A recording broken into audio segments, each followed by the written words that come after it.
Welcome, everyone. Imagine you are in a quiet room. When you make a sound, it echoes back to you. This is how physics works. But there is a psychological version of this that happens when we are children. When a child reaches out to a parent, they are looking for an emotional echo. They aren't always looking for words. Sometimes they just need a look, a touch, or a smile that says, "I see you. You are real. You matter." But what happens when there is no echo? When the child's feelings just disappear into silence? The child does not think the room is broken. Children don't think that way. Instead, they think, "My voice is not worth echoing." This is how the psychology of the ignored child begins. The hidden pain. For many years, people thought trauma only meant big, scary events, like a car crash or a bad accident. We can see those things. They have a clear start and finish. But there is another kind of pain that is hard to see. It has no name and very little sympathy from others because from the outside, everything looks fine. The house is still standing. The parents are there. No one writes a book about a birthday where everyone forgot you. No one tells a story about crying in your room for an hour while no one came to check on you. You watched your parents look away every time you tried to say something important. These things that didn't happen still count. You might feel like you are being dramatic when you talk about them, but they leave deep, invisible marks.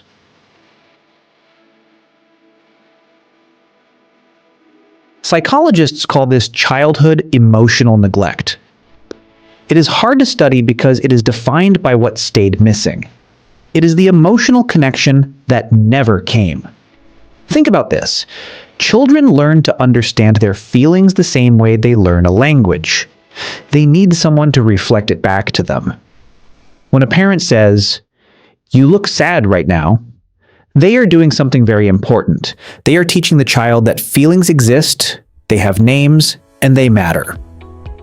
When this never happens, the child grows into an adult who cannot identify their own feelings.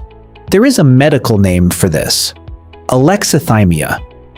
It means having a hard time describing your emotions. It isn't a personality flaw. It's a gap left behind because no one taught you how to feel. The adult who seems fine. This creates a specific type of adult. Thus, people usually look very successful.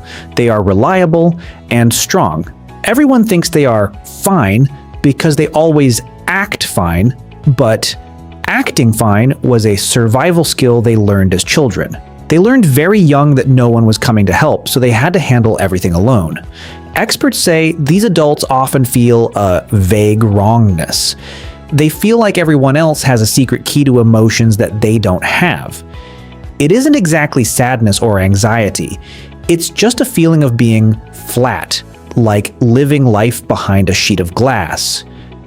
This is where the pain shows up most. A person who grew up feeling invisible often finds it hard to connect with others. When someone gives them a real compliment, they laugh it off or feel uncomfortable.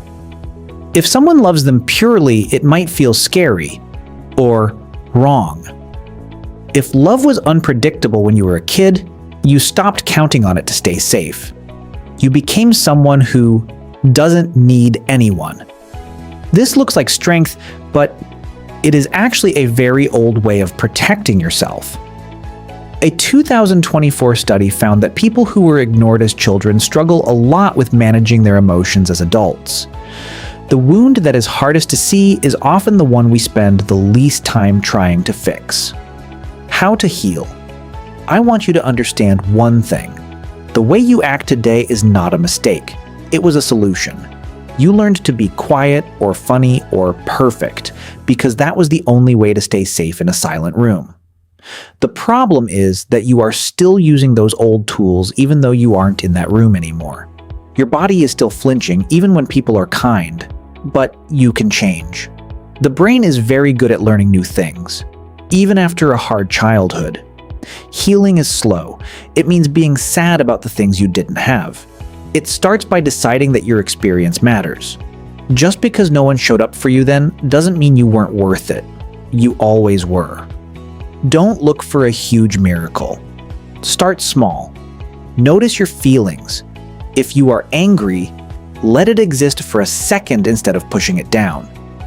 Pay attention. Ask yourself why you push people away. Listen to yourself. Learning to hear your own heart is the whole point of healing. If you are watching this and you feel like I am talking about you, pay attention to that feeling. That is your heart finally echoing something back to you. The sound was always worth hearing, it just needed a better room. If this video helped you put words to your feelings, please subscribe. I make these deep dives to help us all understand ourselves better. You can also support the channel by clicking the join button. Check out my other videos on the screen. See you there.